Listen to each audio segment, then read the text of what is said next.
All right, if you could please have a seat. We've got about 1 minute to the next presentation.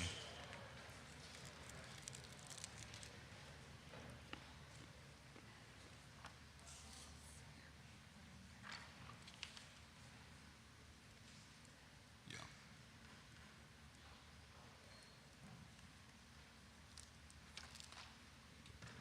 Timer ready. You ready? Okay. Introducing our next speaker will be Tilly Sawyer.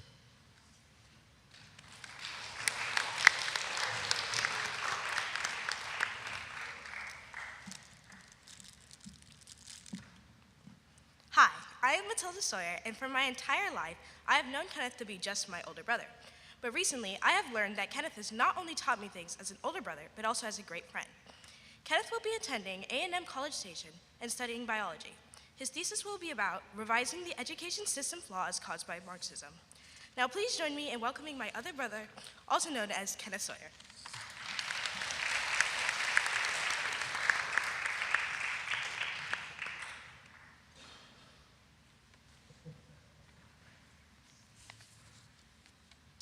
Here are extra copies so y'all can look at them as well.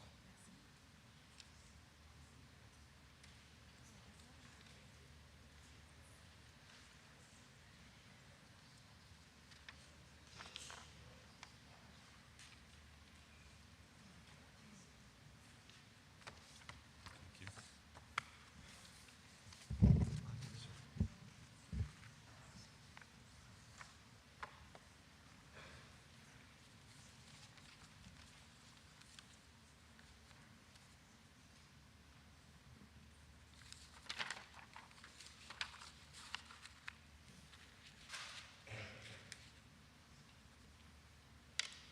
In the 21st century, the book 1984 was written by George Orwell. Inside this horror of a book lies a story of an oppressive dystopian society bent on keeping the party in power over the people they control. The reader examines the world from the perspective of Winston Smith, a man who woke up to the cruel system that Big Brother put upon mankind. Inside, he sees the countless horrors not only wrought upon mankind, but also done by men. One of the most traumatic events he sees is during Hate Week, a week designed to hating capitalism, Goldstein, and freedom. His voice, made metallic by the amplifiers, boomed forth an endless catalog of atrocities, massacres, deportations, lootings, rapings, torture of prisoners, the bombing of civilians, lying propaganda, unjust aggressions, broken treaties. It was all impossible to listen to him without being first convinced and then maddened. At every few moments, the fury of the crowd boiled over, and the voice of the speaker was drowned by a wild beast-like roaring that rose uncontrollably from thousands of throats, the most savage of yells coming from the school children. This book, as many pieces of art, is made to send a message to an audience. The purpose was to warn countries of a philosophical belief that was popular at the time and destroyed a plethora of countries. It went by the name of Marxism.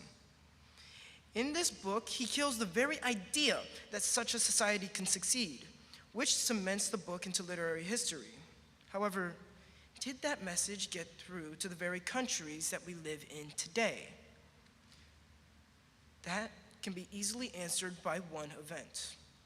Imagine with me, if you will, that you went to go observe a protest with your friends. It starts off fine. You start into the college, scream, hold banners, all to prove a point. But soon, tensions start to rise. The screaming escalates. The other protesters get rowdier, and people start bringing out tents and boards of wood.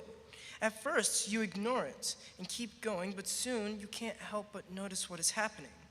You see pairs of students grabbing and throttling others, holding them down. You see an older person surrounded by more mass protesters without being allowed to leave.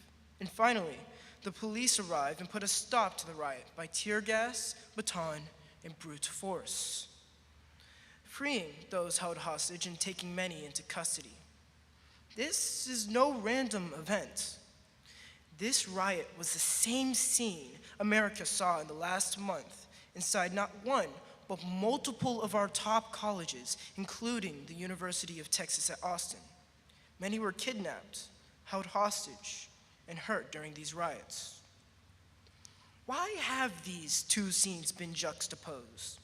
It is quite simple, because the message that this essay is to produce is that America has not listened to the teachings of Orwell.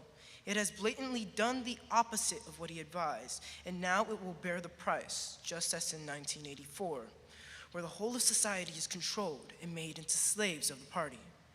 This was all done by Marxism being integrated into how we learn, know, and discern.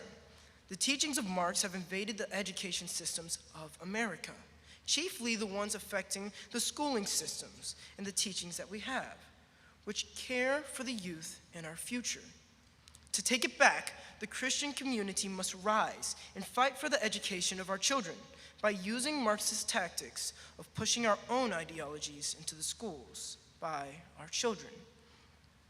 Before we dive into the murky depths, Marxism must first be shown as evil before we can expel it. Marxism is a socio-economic system that was brought to light in the late 1800s by the German philosopher Karl Marx. The late 1800s was a time of industry, innovation, and invention, but underneath all that splendor lay an increase in depression, crime, and the increase of dissatisfaction for man.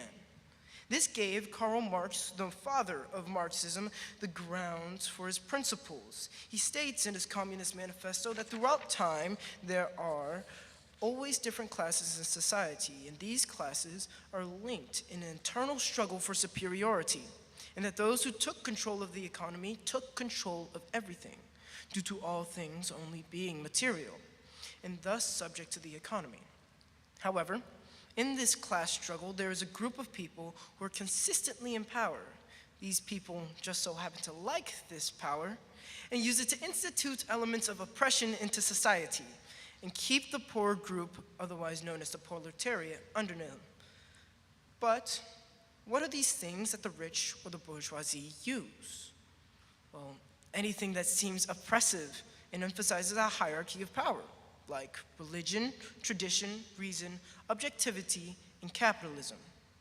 Marx then states that the proletariat will become conscious of their oppression and violently overthrow the system and everything in it to recreate with equality. This equality will be achieved by people giving up their personal property to the government. Personal property including your house, wealth, your conception of self, family, and agency.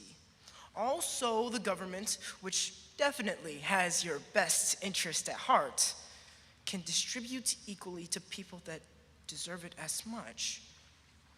Modern Marxism, however, has taken a slight turn and taken a revolution by slow cultural takeover instead. This shows how Marxism is built off the hurts and the weak's lust for revenge and being converted slowly in important cultural places. This brings me to the subject of my thesis, Marx entering the education system of America.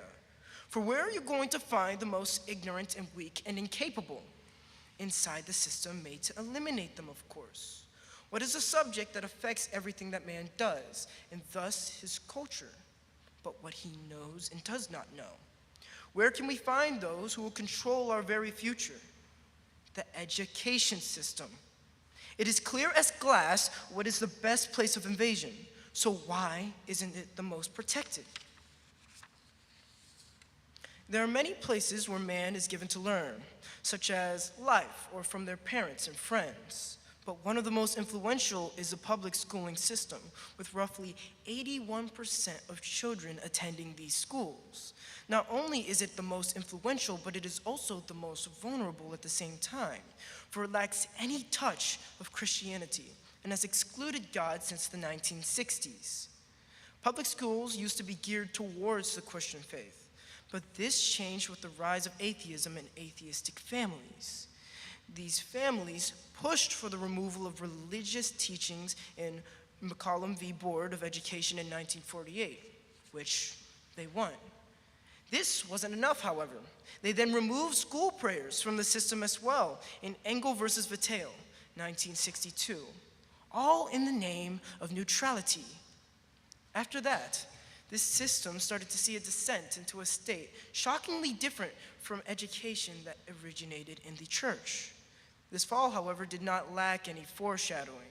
For as Jesus said in Matthew 12, when a man speaks against the Lord and leaves his house empty, evil spirits will come in and take over, thus explaining Paulo Freire's entry into the school system. Who is this Paulo Freire? Well, it is quite simple. He is merely one of the most influential and educational philosophers in the 20th century, according to not one, but almost every source that speaks of his work. Since he is so important and influential, especially when it comes to the very future of America, it makes perfect sense to evaluate his philosophy. But what do we see when we truly look into his beliefs, but the same philosophy of the wicked? You see, what Freire wants for the precious minds he has the pleasure of teaching is not regular education, as you may think, such as algebra and reading. He says that those must take a step back and be used as mere tools for the children to learn words that actively change the world and awaken them. And what exactly are they supposed to awaken to? Well, isn't it obvious? The oppressor and oppressed reality of the world, of course. The dog-eat-dog world in which they live. He wants children to learn that they are either evil men or hurt men, and actively change the world to relieve that hurt, no matter the cost. How does Freire enact his schemes upon the school system? It is all worked out in a simple 4-step plan. First, the students inside the class are mined for information and relevant themes by surveys or even just teachers asking innocent questions to the class. Then their already conscious or woke teachers identify the themes of oppression that relate to them and places them in areas that they will create generative themes.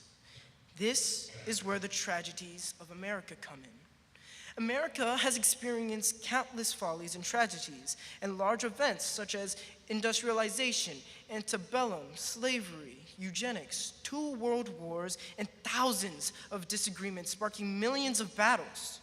All of this was done without a substantial Christian voice in America.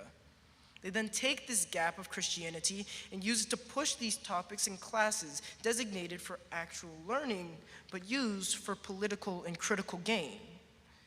They use discussions between equals, or at least that is what they would call it, despite it being a conversation between one young, inexperienced, and mission-lacking party and one experienced and older party with a clear prerogative to lead that child to a belief system. They even go so far to try and manipulate the language or the meaning of words, eerily similar not only to 1984 Newspeak, but also to the words used in gender or fetus topics. Through this discussion, they lead the children to the end goal and provide them with the tools to better themselves or society, whether that be protest, reparations, or harm. In the end, it always leads to activism of some sort. Once convinced, the children will then have to renounce their ways of life as dictated by Freire. Such a process implies a renunciation of myths that are dear to them. The myth of their superiority, if the purity of the soul, of their virtues, their wisdom, the myth that they save the poor, the myth of the neutrality of the church, of theology, education, science, technology, the myth of their impartiality. From these grow other myths of the inferiority of other people, their spiritual and physical impurity, and the absolute ignorance of the oppressed. It is clear that these men have a devilish plan, and it is made even more clear that his plan involves removing children from Christianity and truth as a whole. Not only do these Marxists refuse Christianity, but refuse to teach simple knowledge as well. Instead, Paulo Freire wants to use the public school education system to cart his ideals to children. This sacrifices the actual teachings, but it works. According to the education system, almost half of the percent of students are behind grade level in at least one subject, meaning that there has been an increase as well in student and young activism. If it is so clear that these men's agendas are being pushed on those under them, then why hasn't anything been done? Well, it is quite simple. The American government could not care less about what happens in schools as long as it benefits them. And this victim mentality does just that. And where are the Christians during this dilemma?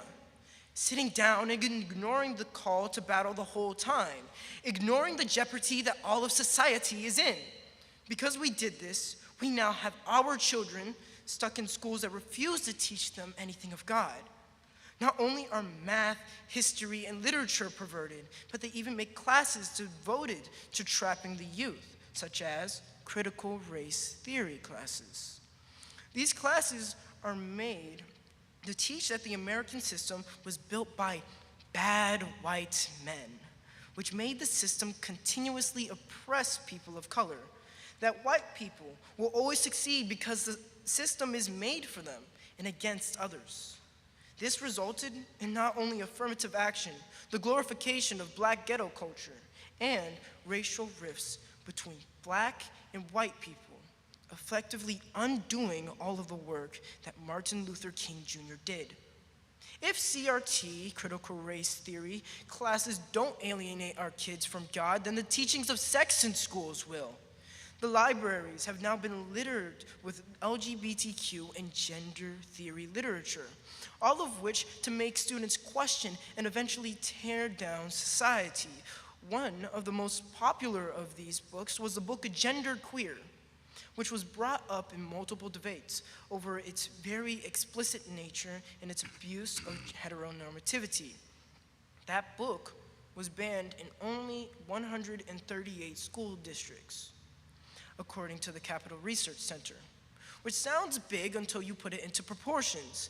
There are 1,250 school districts in Texas alone. This book is accepted in thousands of other schools. That is not the only latent LGBTQ Marxist movement made against the children of Christians inside schools.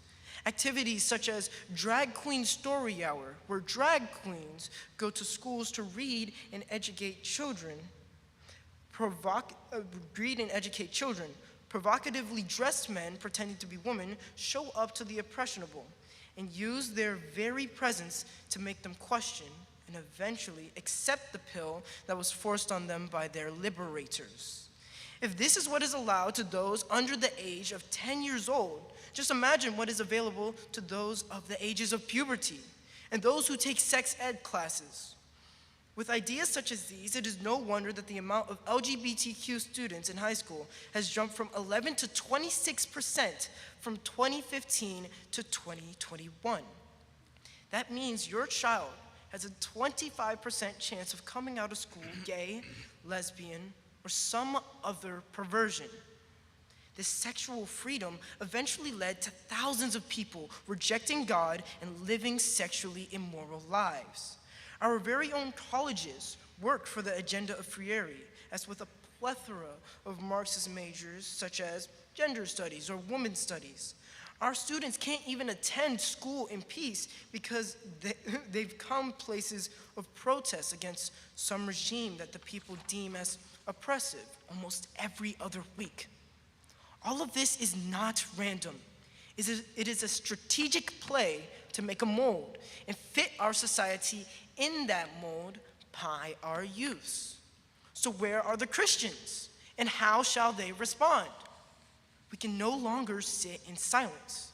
We are to rise and defend the fruit of our tree. But how shall that be done? Well, there are multiple sides to what people think should be done, such as a violent takeover, or waiting longer until Christ comes back. But what Christians need is to take a book out of the page of Marxism. They need to take over the culture of our children. We must fight to the education system and reconquer our future. First, what must be done is an erasure of the school systems as we know it. This primarily is targeted towards the public schooling system. but also to the non-Christocentric private schools as well. Christian parents must pull their children out of the system that is built to destroy them and put them in one that is built to make them good and godly men and women. Our schools must be made to teach children wisdom, for it is wisdom that destroys this philosophy and protects our children.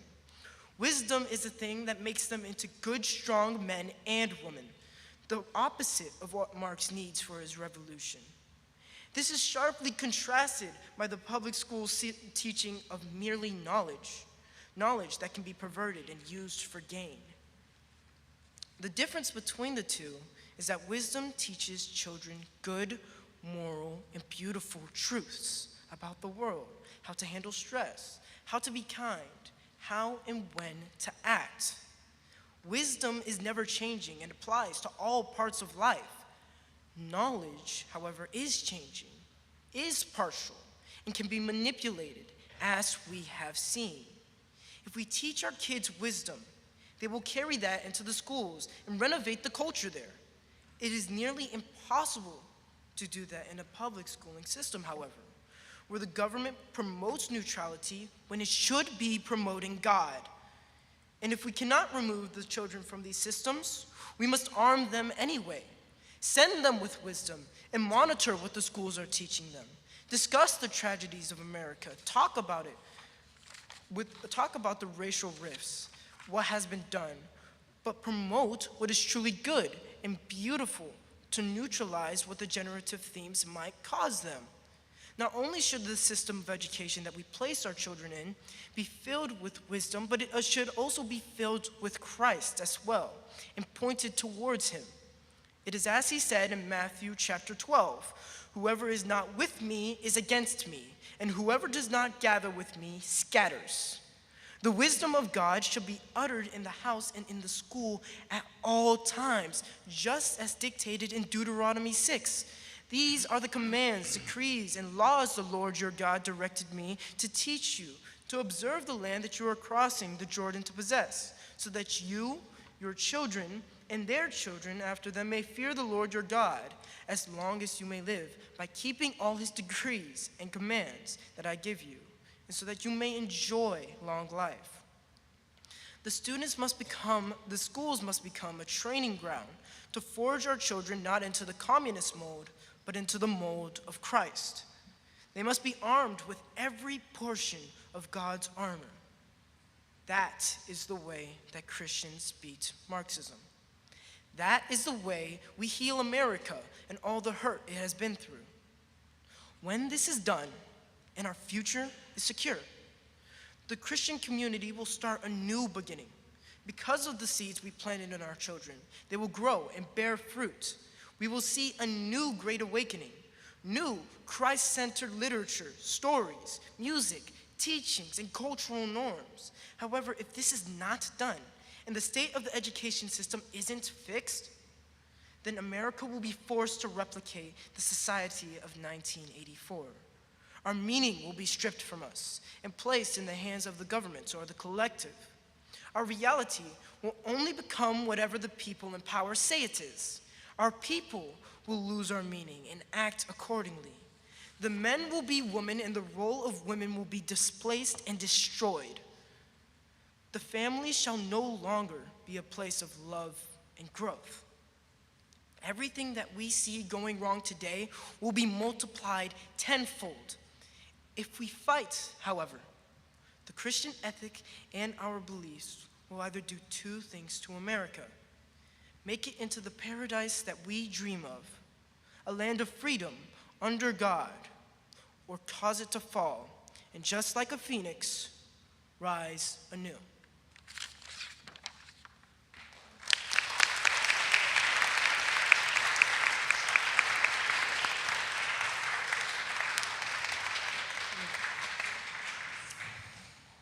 Good job, Kenneth. I only have one question for you, but it's kind of long. I got to frame it. Okay. So your thesis touches on the idea of how to counter society's slide into further secularism by taking a peek in the other side's playbook and using education and the education system to steer our children and thus the future of society back on track. Yes.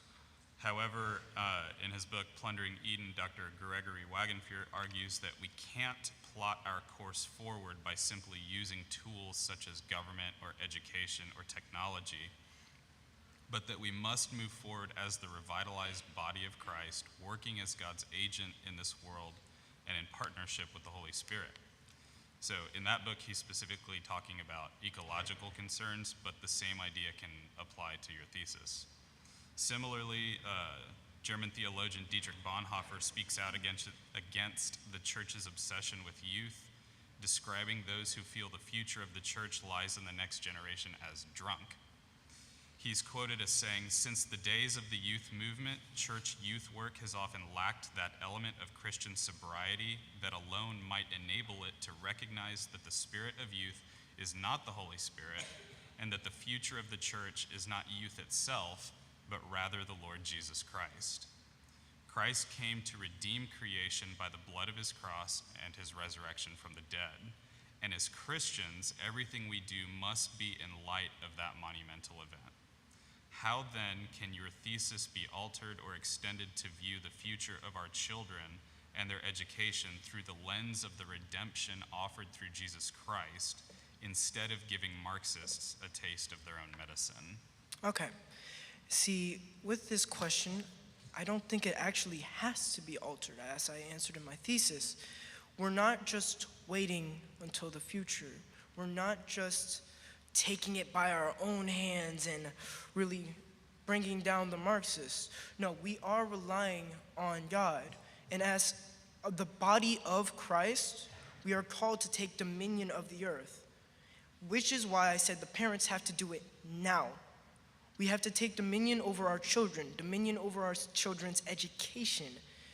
If we don't, if we listen to them and just leave it entirely, then our works, everything that we do, will always be perverted, will not be able to reach a better fruition. The thing about Christ's coming is that we will become perfect. But that doesn't mean that we shouldn't work towards it now. We should eliminate any remnant of sin, of evil that is among us. And through my thesis, that's how I propose we do so. Thank you.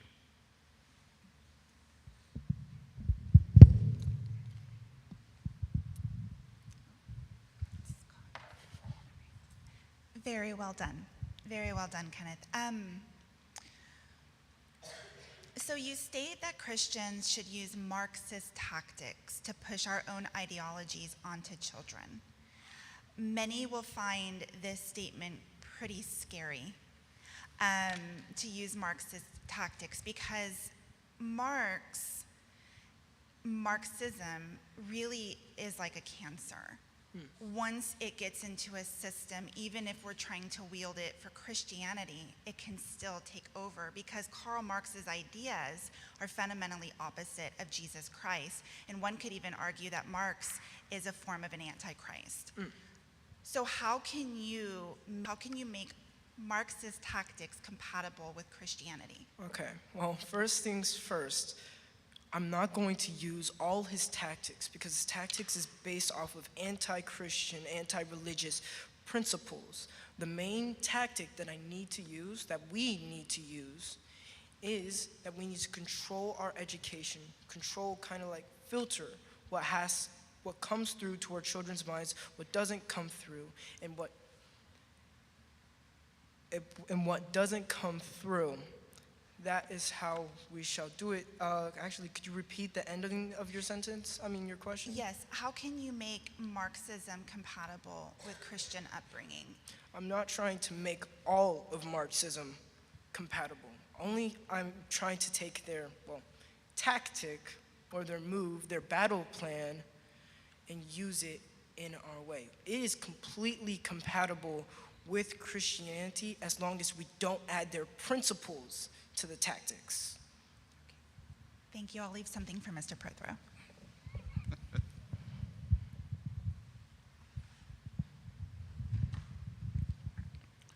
Could you describe how those tactics would look? How how Marxist tactics would look or how Christian tactics would Christians employing Marxist tactics to take back education? Well, first things first, as I said, parents will need to monitor what their children learn and quell generative themes. The main tactic that I'm trying to say is we control one part of the culture. If we control one part of the culture, all the other pillars fall. And the main culture that I'm targeting is the same culture that they did, education. That's what I mean. We need to target the education, fight back, maybe even put even our own generative themes, the ideas of Christ into it. And if we build off of that, we can make America a better place. Thank you, Kenneth.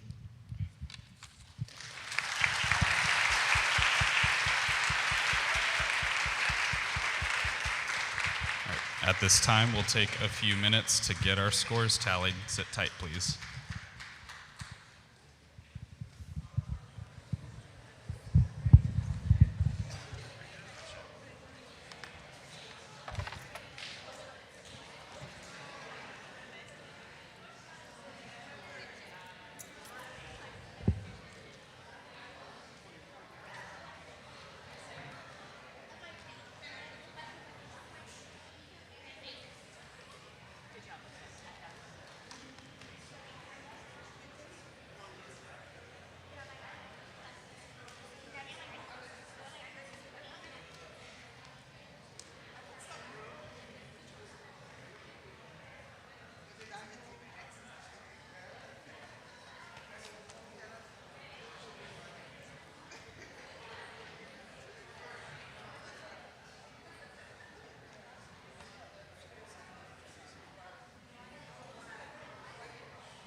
Keeps it down.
All right, if you could please make your way back to your seats. We're about to begin our final speaker for this session.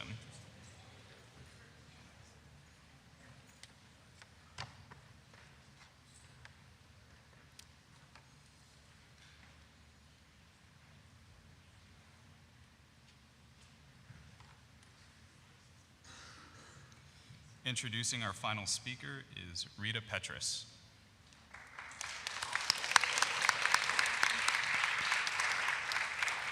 Good afternoon, everyone. My name is Rita Rose Romano Petrus. I am the younger sister of Alison K. Langle DeForge. We are half-sisters, but guess what? That never stopped the two of us from being the closest sisters this world has known. Allie will be attending the University of Dallas this fall. She will be majoring in comparative literature as well as minoring in piano. Today, she will be gifting you with her wonderful senior thesis, Fairy Tales, Facts or Fiction. So now, I would like all of you to join me in welcoming to the stage my big sister, my best friend, Alison DeForge.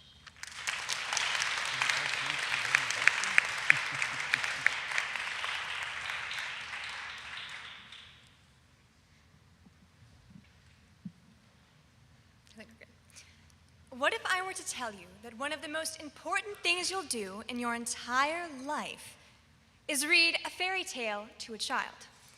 Words do have power, but it's not words as just words that make a difference. It's not Times New Roman 12-point font or a random assimilation of sounds that affects us, but the meaning behind them. We construct narratives and tell each other just how we managed to get the last Thanksgiving turkey in the entire HEB, or how we burned down a field just to touch the Tigris River, or perhaps how my little sister fell off a rock wall and thought she was at death's door until she met the cute nurse in the ambulance. But what do stories specifically have to do with kids? Should they listen to fairy tales just because it's fun, or is something deeper going on? The definition of a fairy tale is a bit ambiguous, but for the purposes of this thesis, a fairy tale is a story, often for children, that involves fantastic things and a moral message. They're actually a form of myth, but we'll get into that a little bit later. They often recount the wiles of ferocious dragons, evil witches, epic battles, voyages into the great unknown, or perhaps a prince rescuing a starry-eyed princess. Children armed with these stories see the world as a playground of whimsy. Through the bright eyes of their imagination, anything is possible. When most people speak of their imagination, they refer to their pictorial ability to conjure up memories and images, like scary stories kids like to make up. But the imagination has another function called the moral imagination. Just like the brain can compile images and repurpose them, that deadly monsters live under the bed, it also compiles information about morality. Should we really be afraid? Stories can help the moral imagination collect knowledge about virtues, allowing a person to subconsciously and consciously use those virtues in their lives. Oftentimes, children become frustrated because the world seems to have so many rules and regulations. After all, if they want to wear pajamas to church, why shouldn't they? Pajamas are warm and fuzzy and look nice, in a toddler's professional opinion. He doesn't understand that some clothes are for certain places. But if the aforementioned toddler had a well-developed moral imagination, he would reach for his newly polished shoes and striped collared shirt without even thinking about his pajamas. Good stories cultivate children in such a way that they reach for virtue when given the opportunity to choose between good and evil. The moral imagination, that part of our soul through which we intuitively understand morality, must be developed by virtuous stories, especially fairy tales, during early childhood, in order for those children to act righteously in adulthood. Let's get into the specifics. How exactly does a story affect someone's moral imagination? Humans are beings with bodies and rational souls. The human soul has an intellect, a will, and a sensible connection to the body, what we know as the heart. The moral imagination is part of your heart and it's affected by things which appeal to our emotions, like when Flynn Rider sacrifices himself for Rapunzel, or when Peter Parker saves his friends by erasing himself from their memories. Each story we hear or read influences how we see the world, whether we know it or not. When those stories that we love properly represent right and wrong, they teach us about virtue through our emotions instead of through our logic. In the words of C.S. Lewis, it still remains true that no justification of virtue will enable a man to be virtuous. Without the aid of trained emotions, the intellect is powerless against the animal organism. Unfortunately, we don't know how to love virtue on our own. The fall polluted the proper order of man's soul, causing a widespread degradation of human dignity and education, setting the will perpetually at war against the righteous inclinations of the intellect and the heart. Psalm 51:5 declares, "Behold, I was brought forth in iniquity, and in sin did my mother conceive me." The soul is no longer able to function on its own. Not only do we need grace, but most of us need human assistance to follow God's law as we ought. Yet, instruction on its own presents a difficulty. We may know what is right, but we don't often love what is right. In order for our intellect to fully accept instruction of virtue, our heart, the part of our soul that has emotions, must first be touched. C.S. Lewis observes that man's emotions are unique, connecting his intellect to his body, for by his intellect he is mere spirit, and by his appetite mere animal. Those with untrained emotions or untrained moral imaginations he calls men without chests, meaning men without hearts. When a man lacks a chest, he cannot perform as a true man. Lewis summarizes the problem. We make men without chests and expect of them virtue and enterprise. We laugh at honor and are shocked to find traitors in our midst. We castrate and bid the geldings be fruitful. Even more specifically, when men neglect the chests, the hearts of their children, by neglecting the development of their moral imagination, they bloom into half-baked individuals who view the world but cannot understand it, seeing yet scarcely recognizing the cesspool of sin in which they miserably participate. Psalm 51:5 acts as a reminder that every child is born into iniquity.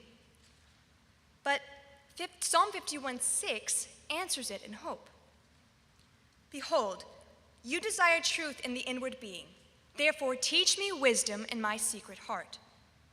This verse shows us exactly what God wants us to do.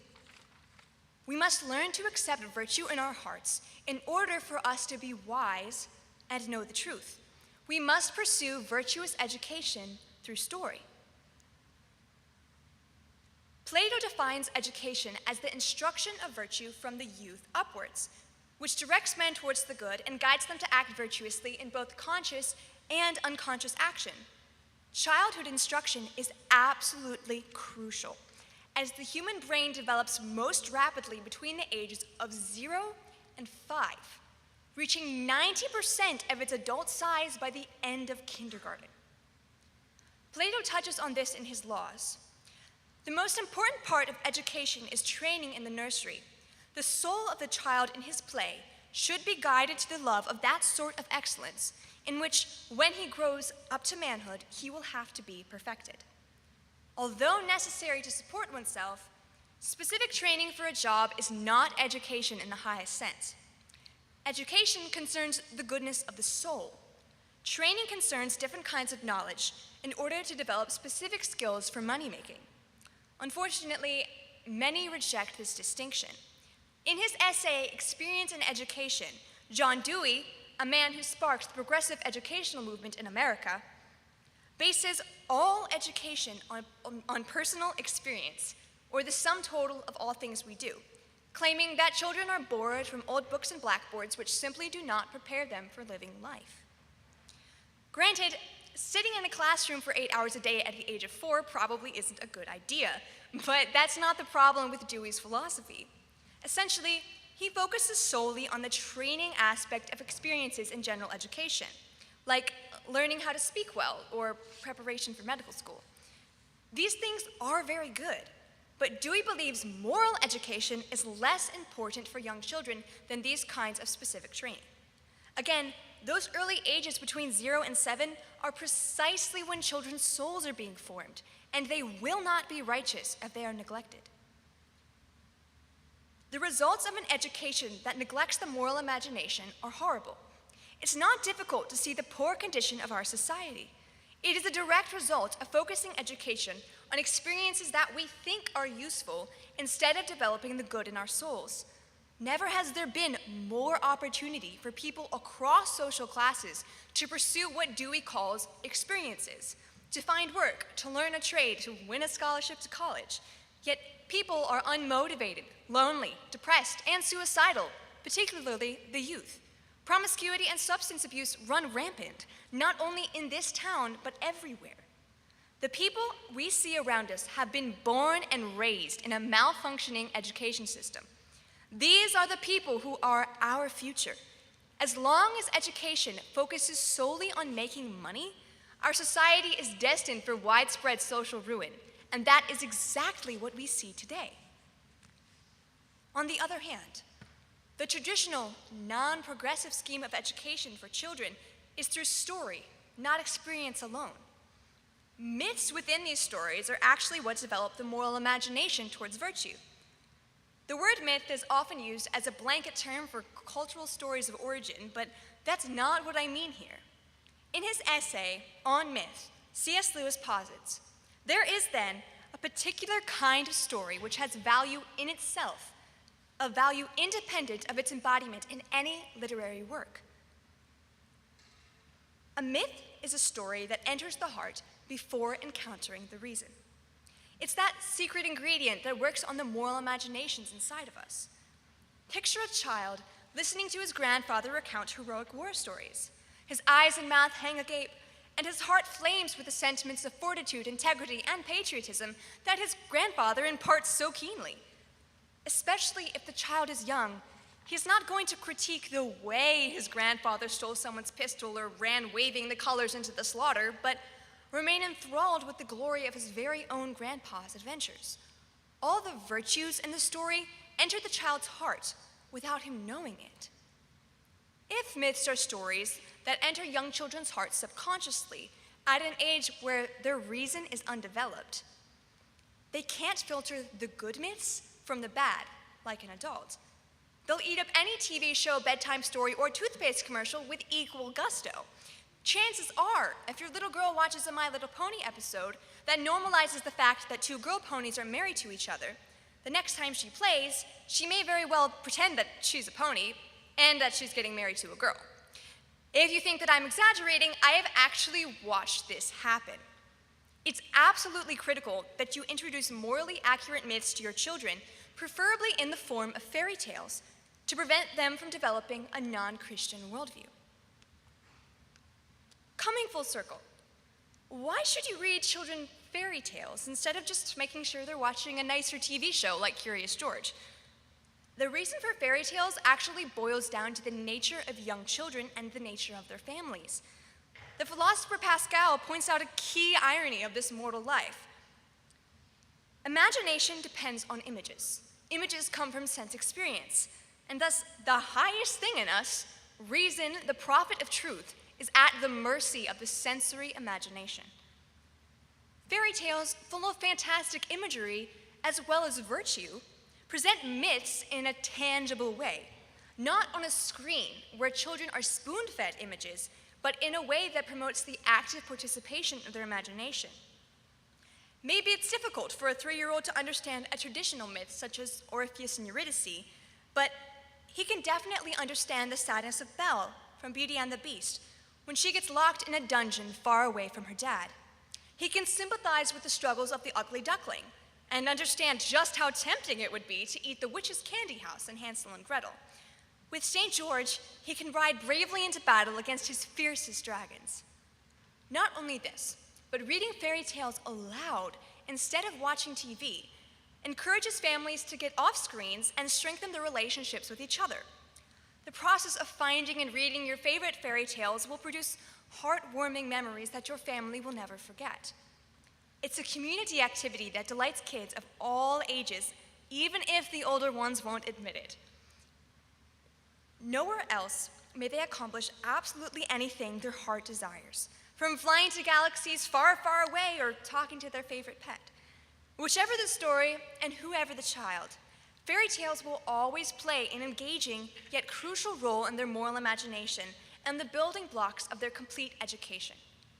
Robert Louis Stevenson sums up this sentiment perfectly with his poem, The Land of Storybooks. At evening when the lamp is lit, around the fire my parents sit. They sit at home and talk and sing and do not play at anything. Now with my little gun I crawl in the dark along the wall and follow round the forest track away behind the sofa back.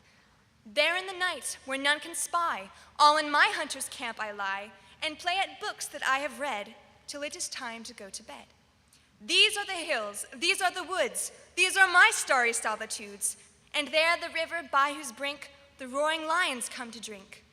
I see the others far away, as if in firelit camp they lay, and I, like to an Indian scout, around their party prowled about. So, when my nurse comes in for me, home I return across the sea, and go to bed with backward looks to my dear land of storybooks. Thank you.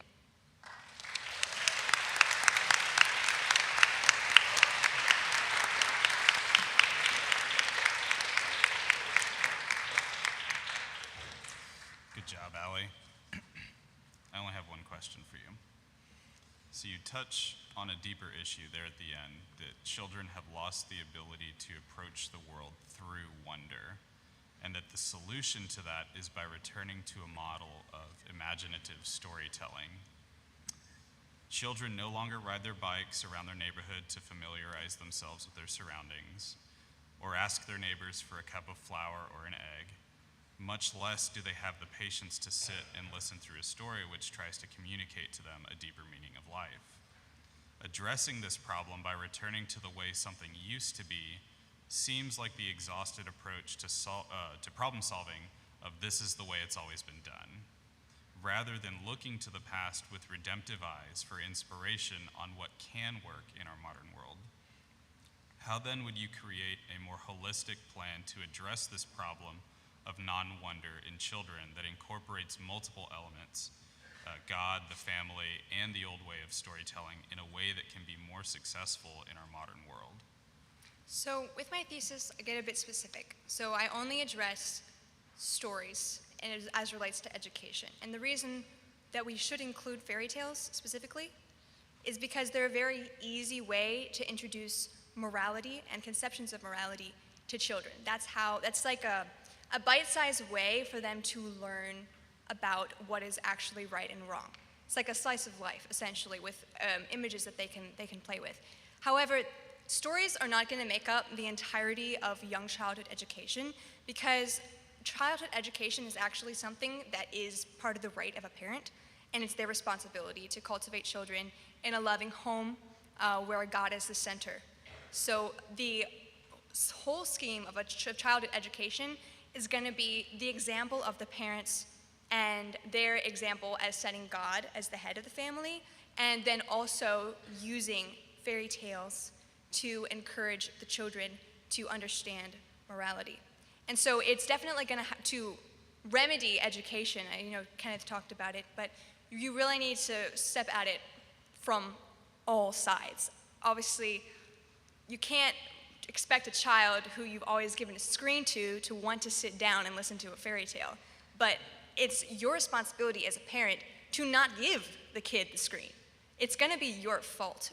Your children, the way your children act, most of the time is going to be the responsibility of the parent.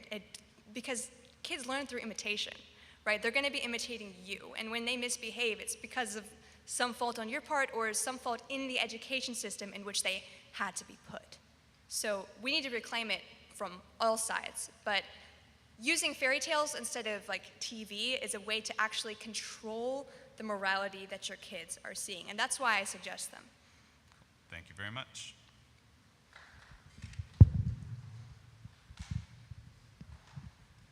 That's good. Very good job. I have just one question as well. Many parents argue that they do not care about what their child is reading as long as they are reading. And their imagination is engaged. They will easily allow their children to consume stories like Goosebumps rather than a fairy tale by George MacDonald. Why would literature such as Goosebumps or similar types of stories be detrimental to a child when they are at least using their imagination while reading such stories? So, I said this previously, but the importance of stories, it doesn't have to do with the fact that they're like mechanically able to read or able to speak, or like even Greek philosophers, I forget which one it was, but he actually was, like, imagine being this stingy that, okay, reading and the written word is going to be the detriment of our society because now people don't actually have to remember anything. So that's a lot different, but the importance is not the written word, right? The importance is the quality of the story. And as I mentioned before, a good story is one that properly represents right and wrong.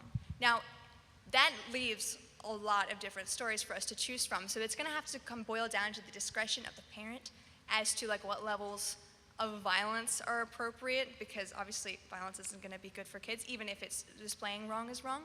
But when we come down to like something like Goosebumps, how would Goosebumps be properly displaying morality in a way that you would want your child to understand? So when I remember reading Goosebumps, and it was lots of like horror and shock and like, oh, the mask got stuck on my face, this is terrifying, and now it's never gonna come off. Like, I don't think that introducing terror as a good or horror as a good is gonna be something that you want to give your child, even if it is engaging their imagination, because the imagery is very vivid, but that's not the point. The main point is for them to understand that good is good and bad is bad, not to shock them. So, Ali, my question revolves around the fact that you used several examples within your thesis that were nonfiction. So, where do those nonfiction stories fit within the realm of fairy tales and myth, and specifically to the point of education? So, actually, I'm not going to limit the stories that you can use for education just for fairy tales. The reason why I suggest fairy tales is because they're very controllable. We know about them. There's not a lot of like general traditional fairy tales. They don't get crazy, in that they generally represent right as right and wrong as wrong. But there's going to be a lot of good stories. Like, I think that there's lots of different stories in our culture, especially like in families and things like that, that are actually going to be beneficial to your children. So when I say fairy tales, I'm not saying only fairy tales. I'm saying fairy tales are really great. But you can always use other things too. Like, I didn't mention really using Bible stories, but Bible stories are great.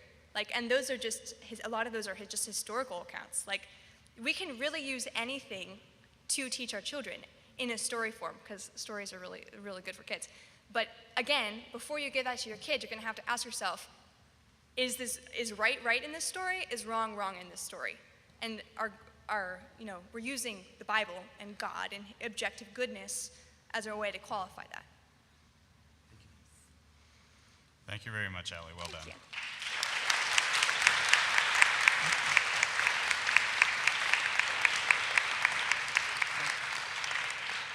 We are going to take a few minutes to tally things up, and then we'll wrap things up here.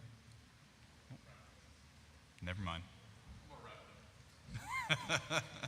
Thank you all for coming to Senior Theses this year. One more round of applause for our three presenters, please.